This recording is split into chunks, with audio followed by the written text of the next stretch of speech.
Welcome to Empower Your Magical Self. Today is the 6th episode of Empower Your Magical Self. Remember, way back 6 weeks ago, when I had my first episode, I brought you a really incredible interview with Tony Jones, who is an affirmation musician. Affirmation music, like that created by Tony Jones and by our guest tonight, Peachkka, has become a very important part of my soul lit. I think I've talked to you about my soul lit before. When I say I follow a soul lit as opposed to a diet, I mean I don't do anything that doesn't light my soul on fire. So all of my habits, all of my practices, all of the things that I do are aimed to bring me joy and contentment and fire in my soul. I no longer listen to music or let entertainment of any sort into my sphere that does not feel in alignment with what I'm trying to accomplish at the moment and in my life. So that's my soul lit. My guest, Peachkka, is a really big part of that soul lit. So pardon me while I fangirl a little bit. This episode might be a little bit awkward in parts because I'm just such a fangirl of Peachkka. But to be honest, I'm really kind of a fangirl about all my guests. And I'm 50 years old, but it sounds weird to say fan old lady, fan broad. Anyway, that's what I am. I'm a fan of these people because they have brought so much power and so much magic into my life. And that's what this whole thing is about, right? Empowering a magical self and building a life around joy and happiness and healing as opposed to shadow. Going to integrate our shadow. We should definitely know our shadow, but we don't want to build our whole entire lives around our shadow. So, turning our attention now to the interview with Peachkka. I've written about this artist. I have, like I said, fangirled over this artist. She is a high vibe musician. She is a rapper. She is a highly skilled, intuitive tarot reader, very highly trained actor. She trained in London, but she's from Pennsylvania. She's a fascinating person.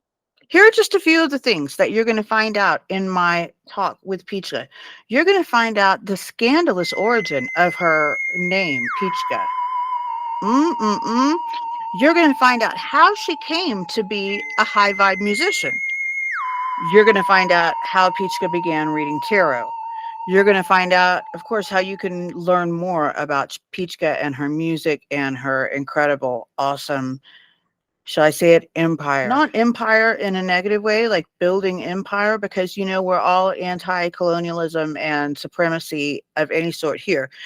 I'm talking about Empress. This woman looks like the tarot Empress. I had a really, really wonderful time talking to her, and I think you're going to absolutely love this conversation. So, without further ado, here, my friends, is my interview for the sixth episode of the first season of Empower Your Magical Self. Here I am in conversation with Peachkka. There she is. Hello. Peachkka's in the virtual house now. How are you? I'm so good, and I am so grateful to you for joining me today. I mean, honestly, this is a big treat. You don't know me, just for everybody out here, but your music has made such a huge positive impact on my life. So I just want to get that out of the way right now. I'm a fangirl, a fan lady, whatever. Thank you so much. Honestly, it means so much to me. And I think also just in the position that I am with doing the music and also the spiritual work, I'm in such a beautiful position to receive those messages from like in a one-on-one sense and not just from the comments online. So every time it fills me with so much joy and so much love. And I'm just so grateful. And I'm so honored to be accompanying you on your journey and all the listeners on their journey, in any way, shape, or form that I can. I love it. I'm just beaming and my heart is beaming. I'm so excited that you're here with me. So thank you. Likewise. You're physically, geographically in Philadelphia area? Is that correct? Or yeah. So technically Harrisburg. which is about an hour and a half, 2 hours from Philly. It's the capital of Pennsylvania, but just nobody knows it. Just nobody knows Is it a really big town? I haven't traveled there much, so I don't know. It's relatively big. It's not as big as Philly, but it's same sort of vibes. I like to call Harrisburg Brooklyn light where I live. It's like it definitely gives Brooklyn vibes. It's very artsy here. It's completely changed. Like I lived in London for 10 years. I'm going to get to that too. Yeah. And I just moved back like a couple years ago, so it's been just a complete change, which has even made me want to kind of stay here and be in this space. So did you grow up in Pennsylvania? I did. I grew up here, not necessarily in the city, but I grew up in a close suburb, and grew up in a town that a lot of other Croatian people, so I'm Croatian, a lot of other Croatian people live in. And it was like a few families moved there a couple generations ago and never left. So it's a lot of generational trauma cycles that have been perpetuated in one centralized area. So as soon as I was like 18 or 19, I was like, I gotta get the hell out of here. I was like, I gotta get out of here. I have had friends with the same sort of situation who with a Serbian background in the Detroit area. So I can kind of relate to what you're saying and the generational trauma and the people who came here having such a burden. And it's so much. So God, I have so many things I want to ask you. First of all, I like to talk about people who are of great power like yourself, their origin stories. Because I'm assuming that you were not, out of the womb with this powerful voice and this self-assurance. Maybe you were, some people are, but I would love to hear how you came from being the person you were before you are this magnificent person, because this podcast is so much about transformation and from getting from where one was to where one is. So tell me about that. How did that happen? Well, I mean, it kind of ties into exactly what we were just talking about, and it's very much a family origin story for sure. But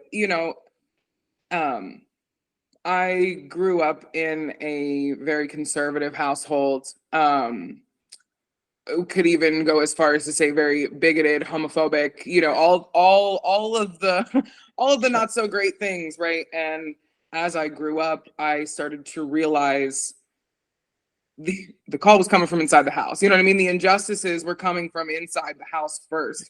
And I think, my adult brain can understand this now, but as a kid, it just felt very much like everyone was lying. Like no one knew what they were talking about. And my child brain, my, preteen brain, because it was maybe around like 11 or 12 that I really started to openly disagree with the people that raised me and like that kind of a thing, because I lived with my grandparents as well. So it was a multiple generational household that was like I was realizing where all of it came from. I grew up and where all of it came from. So it became this thing of like, I know that this is wrong. I don't know why or how, or I don't have the full scope, but it feels wrong. And I never shied away from speaking up when something felt wrong, until it became so uncomfortable within my family, and like that was sort of, I guess, demonized in not to be dramatic, but it was very much, as soon as you learn your voice and then it gets shut down, that's kind of the first time that we learn, maybe for safety I should stay quiet, right? To still be loved by these people, I should stay quiet, because when then you realize, it is an unconditional love. I can't speak freely, I can't be who I am and still receive the same treatment from the people who are taking care of me, who are contributing to my survival. So it becomes a coping mechanism then to quiet the self down. Whether it's a conscious or unconscious coping mechanism. So, part of that was very much taking the leap to leave and going and moving across the world. And it was just thing of like, I need to go and figure out who I am outside of this dampening and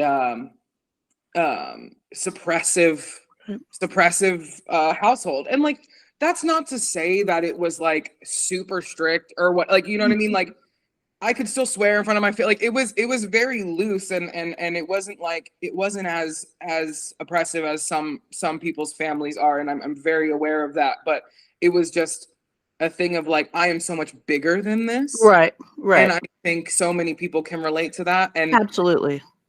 And I just needed the excuse to get out without it being like, fuck y'all, I'm leaving, Right. you know what I mean? Right. Without it being like, because at the time I wouldn't have been able to go without, you know, without any sort of support. And, you know, I commend all the people that are able to do that, and that are able to be like, you know what, I am cutting ties completely, because that's something that came a lot later once I realized that I was in a completely different country and safe, and I could do and I could do that. Right. You know, so yeah. So were you already a musician when you went to London, right? You were? No. Okay, no. Let's hear about that. Yeah, no. So I moved to London to study acting, and that sort of thing. So I was very much an actor. I always wanted to be a performer, but I don't have any music training. Full disclosure, I don't have any music training. I don't have any. The closest training that I have to what I do is voice acting training. So when I moved to London, I got my bachelor's and my master's degree. My bachelor's in theater and performing arts, and then my master's in performance design. And it was when I sort of the later end, whenever I was in my master's degree, that I started doing music. And it started off doing poetry. I was doing spoken word poetry, and I was writing plays that were written in verse. So they were rhyming, and it was like, I mean, I studied Shakespeare, so it was kind of like a modernized version of that. And then it became, okay, me doing spoken word poetry, and that being a very dramatic and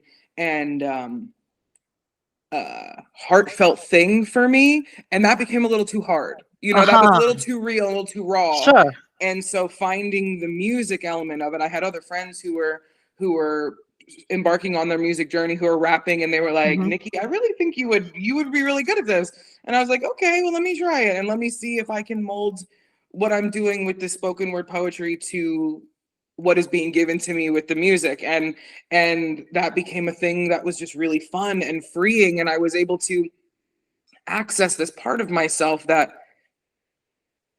had so much, it was still hurt, but it wasn't sad in the way that my poetry would. It was this reclamation of, no, y'all, you did me wrong, and now I'm here to stand my ground in that. And that became like so exciting. And that was kind of how Peachkka was born. And again, full disclosure, Peachkka means cunt in Croatian. So it's kind of a full I'm glad to know that. I was going to ask, I didn't know if it was like an ass reference, or, you know, I knew it was something, but I want to be like, so what's going on with the peach there? Peachkka? No, but this is good. I'm glad to know that. Yay. And spelled like that too? Peachkka with 2 Ks? No, it's spelled completely differently. This is the more phonetic spelling of it. And it was just Peachkka with 2 Ks, because my name is Nikki with 2 Ks. It was very much, a little bit of an homage to everything. But I love that. The main thing, it was just, it was like you know what, I am finally going to speak freely about who I am, about what I want from my life, about, you know, people believing that I couldn't do what I am doing. And now here I am in a completely different country, living all these experiences. And it was just this thing of like, oh, like I am bigger. What I thought was I'm bigger than this is completely correct, and let me like fully embody it. Which I didn't necessarily know that was what I was doing at the time, but now able to like analyze and like understand, like it was very much this thing of like, oh, like these chains are finally free, and I can kind of like just run wild with this in a medium that was so fun. That is so fun. Yeah. And I think just from a very much of an outsider perspective, your voice is so powerful, just like your speaking voice. Thank you. And I know, of course, you're trained in that. So I don't know how much of that is just a natural gift and how much of that is your cultivation of that natural gift. But it comes together to present power in a way that I rarely hear presented in music, and I'm going to say especially in women musicians, because I think we're so often encouraged to be soft and to be the cute little voice and the happy little voice, and that is fine too, and that has a place. Absolutely. But your fire and your like protection and power, and like when I need shields up, you're who I go to. Thank you. And I would like to talk to you a little bit about your spiritual practice, because you talk about Athena, you invoke other goddesses, and so I'm interested, is that just kind of an offhanded thing, or are you really like into goddess worship? Let's talk about that. Oh, I love it. I love it. I feel like I am very much into goddess worship, but in a way that is less of a sort of physical practice and definitely more of like honoring them in my creations. And when I write and sit down to work on music, like I'm creating my debut album right now, so as I'm in this sort of writing process, it's fully allowing myself to be a channel. And I would say it's less of worship and more of reception. Like Yes, I okay. allow myself to be a conduit for whoever wants to kind of come forward, Mhm. which is, you know, definitely a practice that requires lots of protection and lots of Right. like gratitude, like giving thanks when they do come through, and like honoring and all that stuff. And you know, it's funny because as you're saying that and as I'm making it click, it makes me want to change that even. Like Okay. that's a little bit of a like it opened my eyes in a thing for me, and that usually it's like a for so often or for so long I've allowed just myself to be a vessel. But what if it's like, what if I adorn that vessel first, or like what if I prepare that vessel first in a different way? Which I love that like thank you for that inspiration. Yeah, I love it I too. love I'm that. so glad I was here at the moment of reception for Yeah, that. I love that's to see what beautiful. develops of that. Yeah, absolutely. Absolutely. Because yeah, usually it's I'm in constant communication with the spiritual realm, whether it's through doing readings or just channeling it with the music. And I think not to be disrespectful of any of them, of any of the goddesses or deities, but I don't always ask.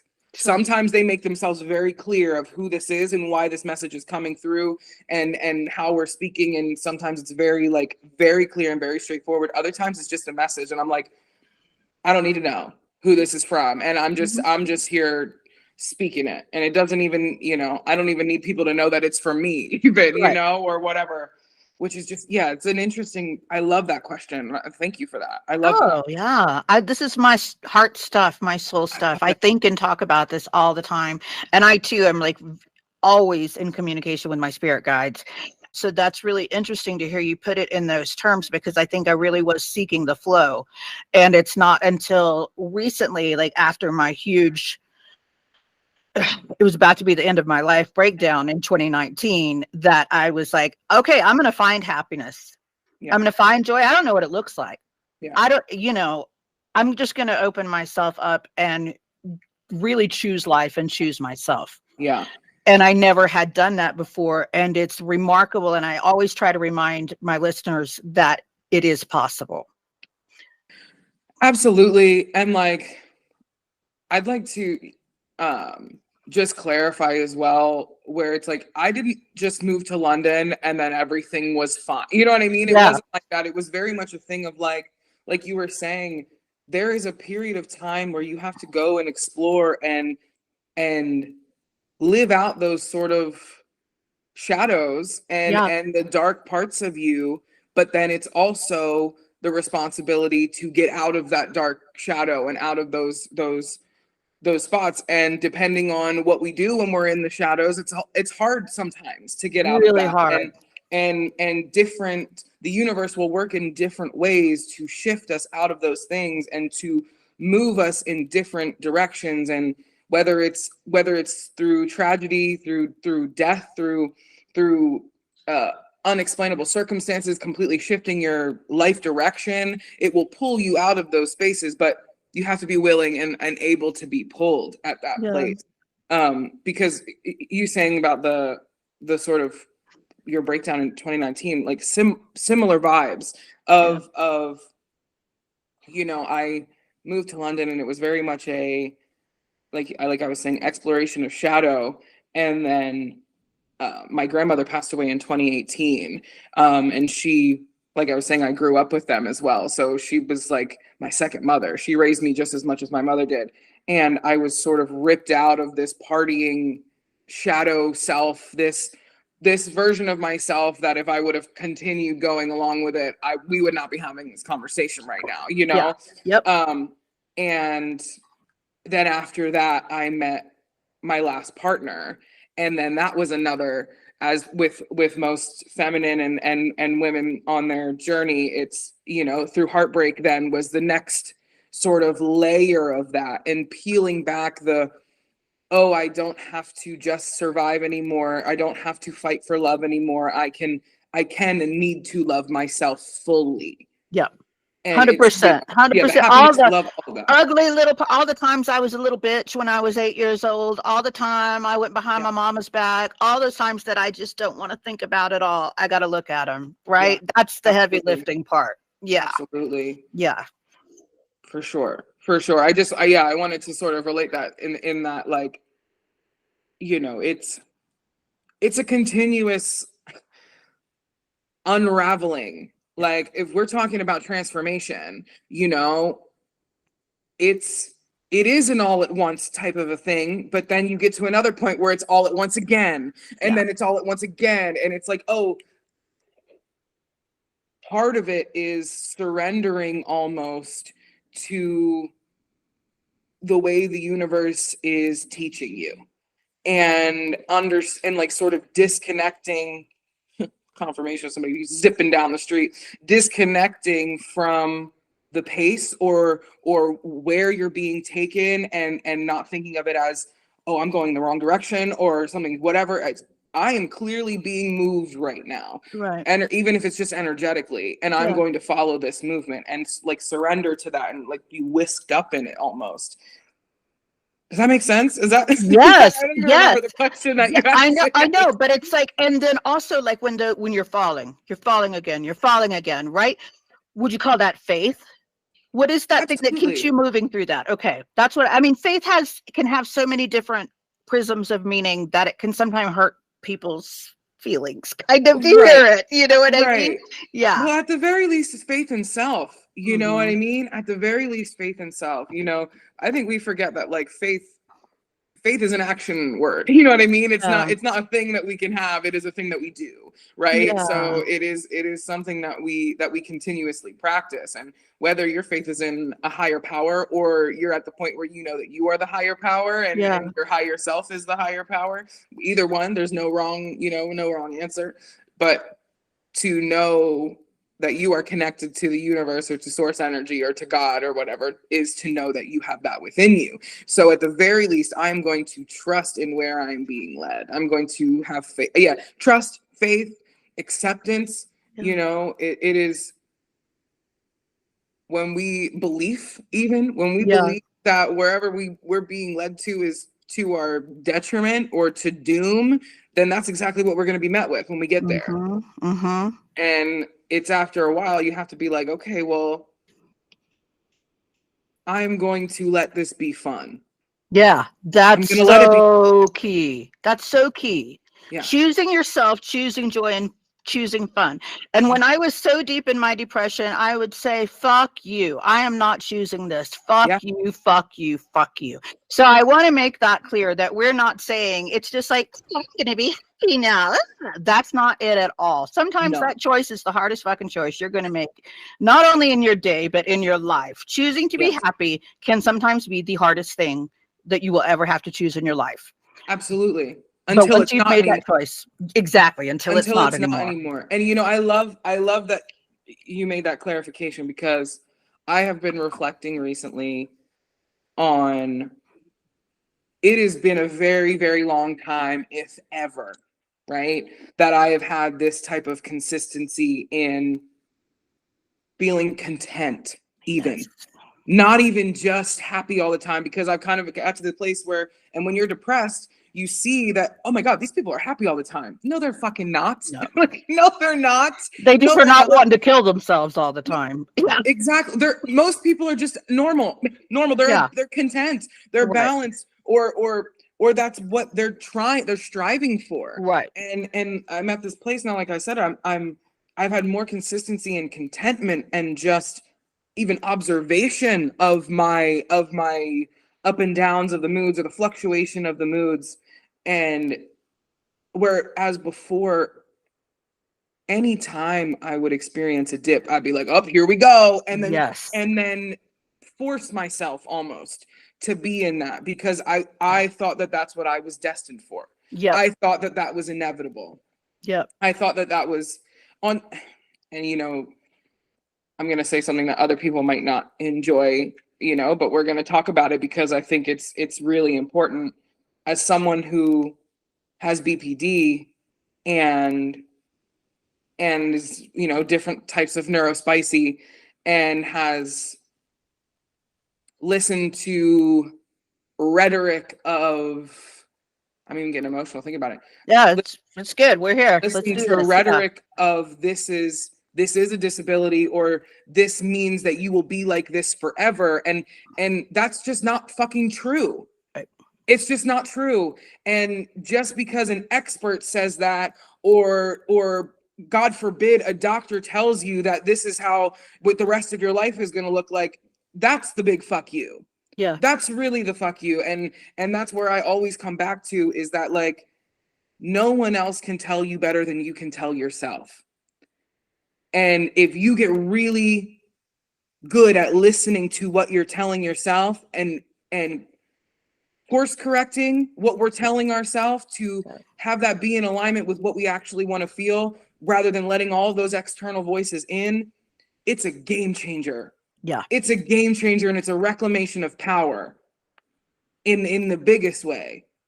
Yeah. Because I don't care what people say about ADHD. I don't care what people say about autism. I don't care what people say about BPD anymore, because I know what I experience, and I know what works for me, and I'm fine tuning what works for me even still. Right. So Yeah. if other people decide to subscribe to these requirements of what it means to have these things, fine, do you, Sure. whatever. Yeah. That also means that you're choosing to use those as limitations. Yeah. I no longer want to use those as limitations. Sometimes they come up and feel like limitations, but then I have a workaround, because that's who the fuck I am, you know. Right. And that's Right. a choice. That's a choice that I have to make. But I know that it's not always that easy, and I did not always feel that way. I felt that these things were debilitating. I felt that these things were life enders. So and so unfair. So unfair. You know, but it's like yeah, I can never be anything because I have been afflicted with this shit, and it's so unfair, and it's my family, and it's my karma, and it's my reincarnation, and I'm mad. I am fucking mad. Yeah. So yeah, she and I have both been there, and look at us now, baby. Look at us now. So you can turn that rage. Yeah. Because there's a lot to be mad about. But don't misplace it, right? Don't turn it toward yourself, and don't turn it toward the universe, right? Use it in a productive way that is going to grow you and heal you. Yeah, because there is such a place for anger. There is such a place for that fuck you. And that's exactly right. I'm never ever going to say good vibes only, because fuck that shit. There is no such thing. That's bullshit. That's fake. And if you're saying that to me, you're saying you don't want me to be real with you, and you don't want to be real with me. So let's just be fake and get it over with. You know? Yeah. Absolutely. Yeah. And especially, you know, not to make it political, but you kind of have to, like, especially with everything that's going on in Palestine and all of the stuff that's going on in the news right now. Like, I've been seeing a lot of spiritual healers and a lot of spiritual people, especially ones that have really, really big platforms, you know, keeping quiet, or, you know, I condemn both. So, like, we need to use our rage. It cannot be, oh, let's just keep, no. We need to use our rage. We need to use our voices. and speak up for the people who are not being heard. Yeah. And, you know, obviously interpret that however you'd like to interpret that, listener, but it's we're not in a space of silence anymore. We're just not. And that is the direction that the rage needs to go into. It's not necessarily at yourself. It's never at yourself. Right. At the most, it's at the system, because those are the people that have told you that you're wrong, or that you need to be different, or that you need to whatever. And it's the same people that are supporting all of these injustices. But I'm going to get off my soapbox. No, I love your soapbox. I'll climb up there with you. We'll do some washing. And how that works? How does that work to be an independent musician? Do you create a label? I don't know. Well, so we're in a beautiful age of music right now where you don't need anything but a computer to make music. That. You know what I mean? I don't have a label. I don't have, like, I am fully self-funded. I fund all of my stuff. I put all of my own money into the music and am able to keep all of my money that I make, which is the main reason why independent artists stay independent. You know, I know there are a lot of artists that are looking to be signed by a major record label, and that's not my desire. It's similar to what I was saying before. It's all part of the same system, and I'm very anti-system. If there is anything that I'm anti, you know, I'm fully about artists keeping their intellectual property, keeping their money, and especially when it comes to spiritual artists. Yeah. It's even more integral that we stay independent. And rather than creating a record label, I'm in the process of creating community and networks of high vibrational artists and spiritual artists, so that we can kind of not only just support each other, but like have a sort of hub that we can, like, you know, pass creative ideas through, where it's producers and artists and visual artists and you know, have it be that. And kind of my whole thing has been the way that artists and creatives are going to change the world is by making things that have never been done before. And I think while it is also a lot easier for anybody to create and put their art out, it's also a lot easier for people to jump on trends and do the same thing and have the same thing kind of be regurgitated and churned out. And I think the high vibe artists, the independent artists, the artists that don't want to subscribe to this money making machine are going to be the ones that make the most money at the end of the day and shift the way that everybody else creates, period. I love that. I love that. I think that's inevitable, you know.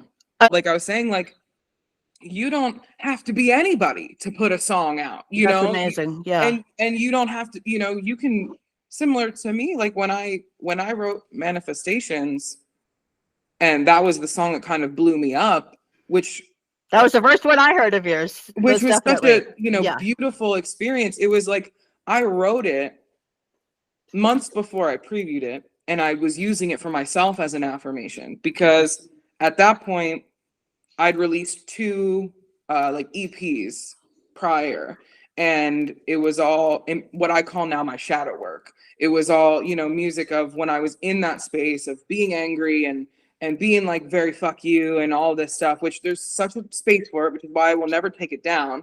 Never. But I was also healing from a breakup. My ex-partner was my producer, and we were working on making music together, and that was a thing of like, I'm never doing this again. I'm done with this. I'm not doing music. That was too painful. And then I wrote Manifestations for myself, and like I said, was using it as my own affirmation, and it changed my life for me. And I was like, and my, you know, my platform was growing a little bit with readings, and then I was like, okay, let me just share this affirmation, and it blew up. But what I'm getting at with all that was, because I'm independent and because I don't have to answer to anyone or ask anyone when I want to release something, I can just do it. I was able, that blew up, and then 2 days later I released the song. That's so great. Because I can just put it out and send it out, you know. Right. And it's kind of that thing of like, we're in a time where we can listen to our audience and give them exactly what they ask for. Yeah. But if you are signed to a record label, they have can't do that. a million things that you have to do before you put anything out. That's right. And so it's, you know, it's, you're not necessarily given the funds in the way that a signed artist would be, but you're also not limited in the way that signed artists are, because you're not an employee. Period. Yeah. They're not using you for what you can churn out, and then also telling you what type of shit you have to churn out. I'll be damned. Which is what you are when you're an employee. That's why I will never be an employee again. I am unemployable. Period. Yeah. Period. I would not get through an interview because they'd say, "What would you do?" And I'd say, "Yeah, I'd walk out."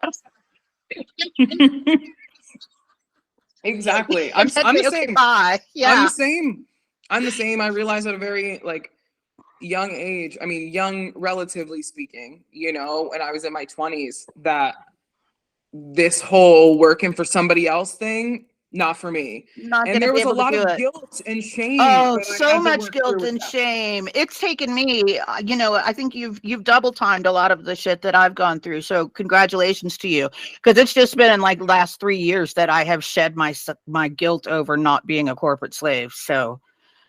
But I think it's also a different time. You know what I mean? That's true. It's not, you know, there's no comparison.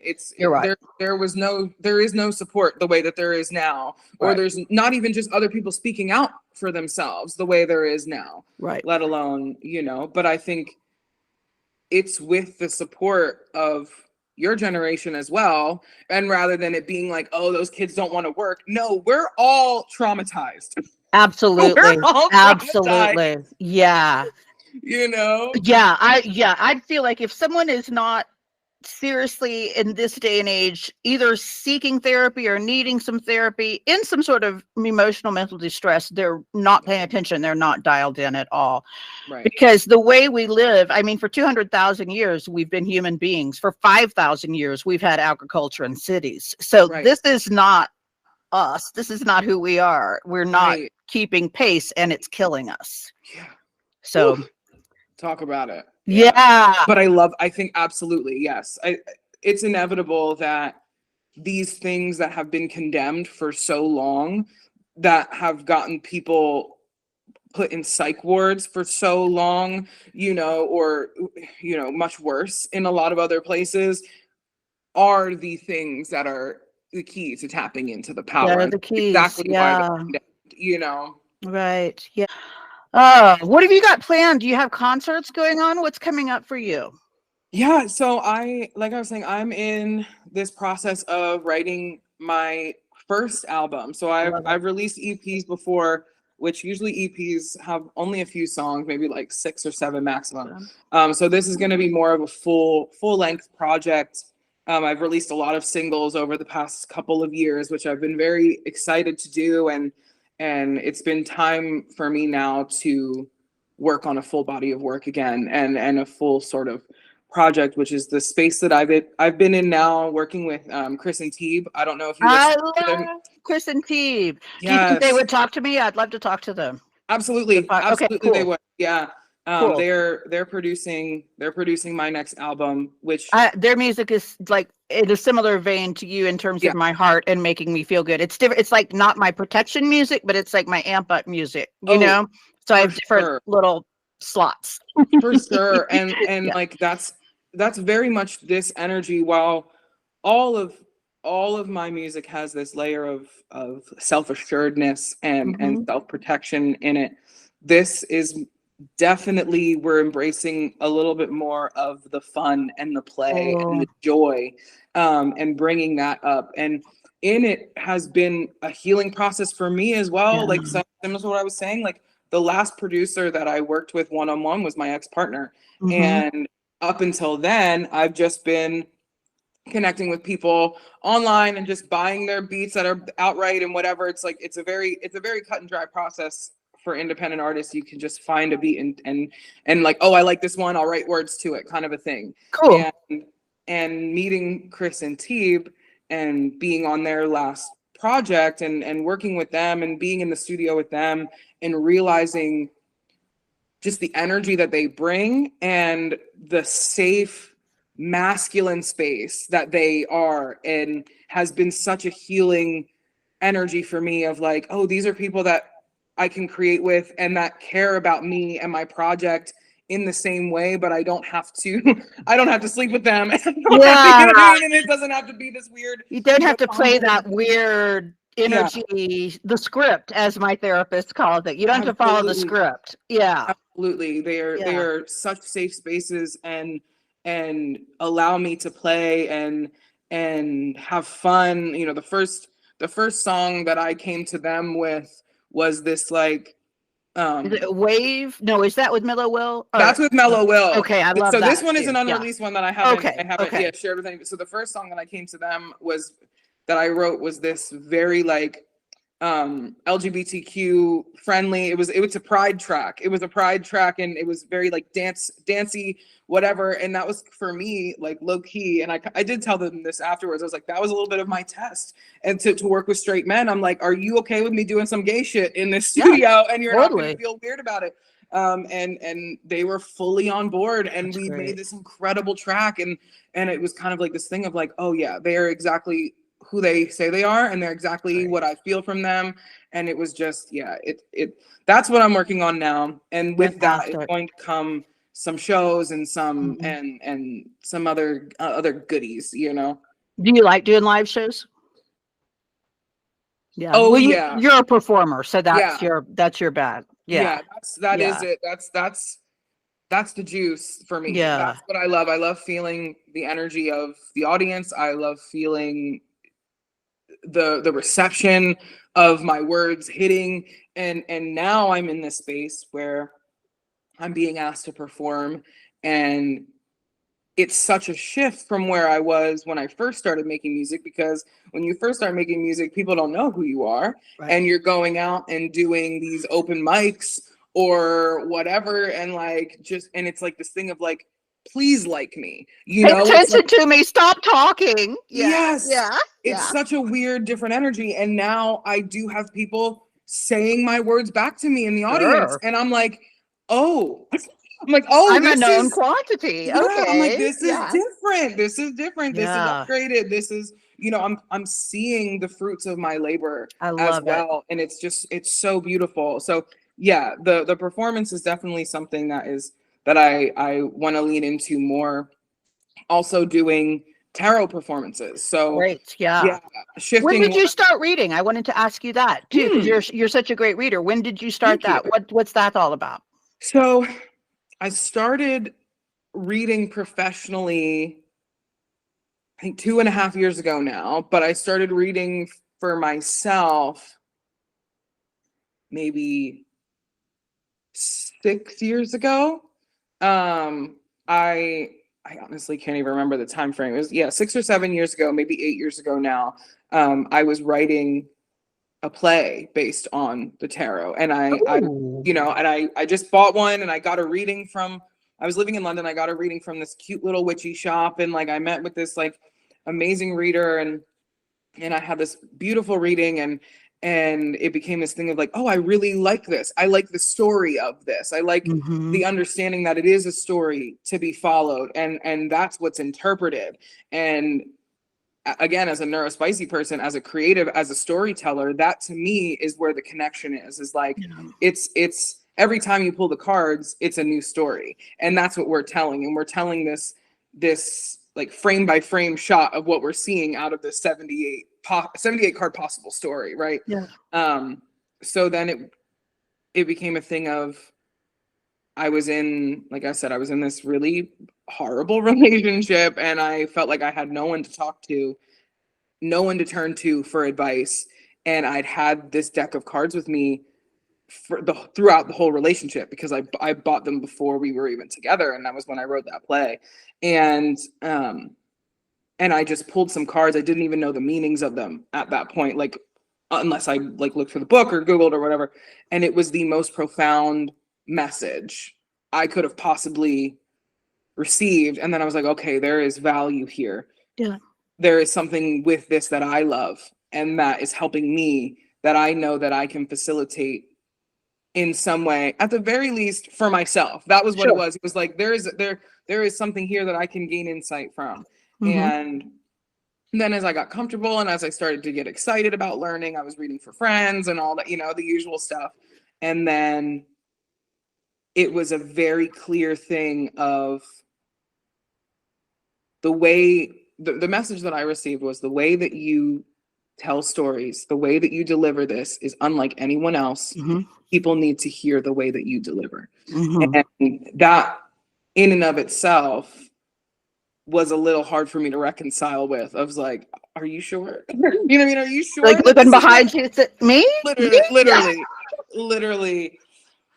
But I just listened and followed the impulse and did it, and grew my platform, grew my business, grew everything, and that became then the financial means then of supporting the music. Right. And now they feed into each other and they pour into each other, and it's all kind of become one thing, which is just so beautiful and such a blessing. It's wonderful when you can find your way into the thing that, when I thought all those doors were closed, I believed that magic existed for other people, but not for me. Yeah. And when you can find your way through that little crack in the door, just have that amount of trust and just open that door, and then it just starts flowing. Yeah. It really does. It really, really does. It's not just a bunch of bullshit woo-woo. It's real. It's real. Yeah, because as the things start flowing, you start to trust in that, like you were saying, a little bit more. And then those thoughts of, oh, this isn't for me, becomes incredibly invalid. Yeah. And especially as autistic people, if something doesn't make sense, then we're not even going to pay attention to it. Right. And if the thing that I've been believing for so long is now being completely negated right in front of my eyes, therefore it must be false, and I gotta let it go. I gotta let it go, because it's not true. I don't want to cling to a lie. I don't want to be asleep. People bitch about being woke. Well, what do you want to sleep through life? Okay, right. Jesus, yeah. So what is magic, Peachkka? You're a good person to ask. What is magic? I love it. I think magic is embracing your authenticity in the most mundane way, right? Okay. Like, I think everything has the possibility to be magic if we take the time to appreciate it. And we can only take the time to appreciate it if we are in our full authenticity, if we are fully present in who we are. And I think it's when we're also embracing our authenticity that the magic then comes to us as well. I don't think it's something external. I don't think it's something even tangible. It is fully within us and of us. And it is when we let those limitations go and fully, like I said, embrace our authenticity, that we then allow any opportunity, in which that whole process is the magic, right? Right. Yeah, I don't know if that's a straightforward answer. Magic is another one of those verbs. Like you said, faith is a verb, right? It's not a noun. It's not a trick, you know? Right. It's not a trick. It's real. Yeah. Absolutely. Yeah.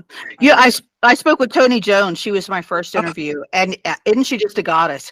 You two have so much in common in terms of not being trained musicians and having had this ugly producer story background, moving on and just becoming, my God, you two women could power probably a fairly good sized nation together with just your pure energy. Put you two and like Queen Herbie together in a room. My God, I don't think we'd even need electricity or anything anymore. We could just plug you all in. And exactly. I'm so overwhelmed by all of the wonderful musicians, and I love it every time I see you come out with a new collaboration, like with Maya or Moonlight Scorpio or Chris and T, Mellow Will. All of y'all are so inspiring. And it's just, I'm like an evangelist. I'm writing articles about it on Medium all the time, because I follow what I call my soul lit, which means I don't do jack shit that doesn't light up my soul. Yeah. And your music and the music of your colleagues is a huge part of that, because music is such a tone setter for the day. And it's really easy to get yourself really into some really dark music really quickly because it's attractive. And I'm not saying it's bad all the time and you have to stay away from it all the time, but you need to be conscious about what you're getting yourself into. And there are times to sit and listen to the darkness. And then there are times to be like, no, I want this to be a high vibe, high energy, protected day. And I no longer have to listen to Anya. God bless Anya, who I love so much, but she is not my only choice anymore for high vibe music, because you and all of your colleagues are just producing this like bomb off the chain, wonderful hip hop, just like so motivating. And I'm just so grateful. So grateful. Thank you. Thank you. It like I was saying earlier, it means so much to have the like firsthand, responses to it. It's still a little bit surreal, but it means everything, because we are making music that we want to hear, and to have that validation that other people also want to hear it, and it means so much to them in the way that it means to us.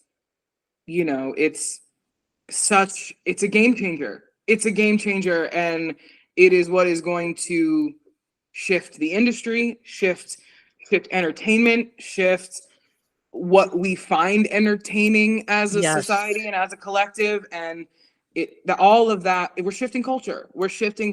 And we've been in a culture that has thrived off of people's pain, people's fear, shame, yes, for so long. And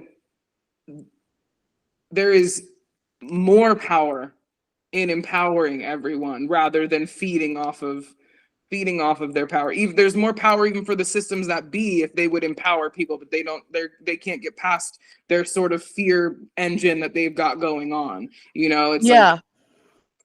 It's a shift for all of it, because once they realize that, oh, we're actually making a lot of noise over here, it's going to be a shift in, oh, we're doing something wrong over there. They're gonna realize. But it takes time. It takes time, and it takes more people to be aware. It takes a lot of time, and we're not a patient species. Right. Yeah, not at all. Not at all. When we think about, like I said, 5% of our lives have been post farming. That's it. Just 5%. We don't know what the fuck we're doing. We're like, literally. I don't know. Yeah, we're just right. Yeah. So is there anything else that I can share with my lucky audience to tell them who you are? Yeah, I mean, the only other thing is tuning in to lives whenever I go live. Yes, I love your lives. Yeah, for sure. Do you have a pattern to them, or they're just whenever? I'm working on it. They're usually just whenever. Worries. Yeah, it's very much whenever I feel connected. But I'm starting to also shift those off of the social platforms and start creating spaces that are just a little bit more tight knit, more community based, and we're not just kind of like, like I was saying, we had a tarot party on Friday for Friday the 13th. And I was like, I want to be able to give the collective readings and not have to be focused on, okay, tap that screen, share this to people, whatever. And know that all the people are there, want to be there. And we're not trying to worry about numbers or anything, because that can get convoluted. Totally. So have you found that space? Do you have a space people can find you that's like that? Or are you still kind of looking around? So if you're fully invested and fully in it, and this is you listen to my stuff and you want to fully elevate and all that stuff, I do have, it's called the Alignment Society on my website, and we meet every 2 weeks to sort of meet in community. And there's other things within the society, like articles, and I have my podcast on there, and all those different things that's very exclusive for subscribers. I shifted off of Patreon and off of those platforms because I don't want anybody taking a percentage of my shit. Understood. So you can find me on those apps, and I do put content on there, but it's very rare that I'll just be on it because it's very easy to get sucked in. It sure is. Yeah. I have a habit of making ridiculous videos that are just silly, so I really I like love to it. do that. So I'm on there a lot being I love silly. it. So yeah, yeah. Uh, I love you. I I really love do. you. I really appreciate you doing this for me, Oh my Peachkka. gosh, thank you. This is wonderful, and just I'm just so honored, and just it's been everything I dreamed to talk to you for a while. I really feel like we had a good connection, and I'm very I love appreciative. this. I absolutely love this. Thank you so much for asking. Thank Very, you for very having me. I grateful. really loved it. These were incredible questions. Oh, I great. love Thank interviews you. that I don't feel bored I'm throughout glad. them. I certainly, I just want to be a good conversation holder and You just, absolutely. yeah. Yeah. Are you blown away? Are you in awe of Peachkka like I am in awe of Peachkka? Whoo! I felt moved by the Holy Spirit there during our talk. That's happened to me a few times talking to guests. I got really like the top of my head was going to blow off there a little bit. That was a high powered conversation between a couple of really badass bitches, if I may say. Wow. I hope that you loved that. And I hope that you will dive deep into Peachka's music because it can make a real difference in your life. Made a big difference in my life. I'm not even, it's not hyperbole. Between her and Tony Jones, I don't think I need anything else to really motivate me to really get going. Their music is so empowering and so magical. Wonderful, wonderful interview. And I'm so grateful to Peachka for joining me and so grateful for you for listening. Thank you so much.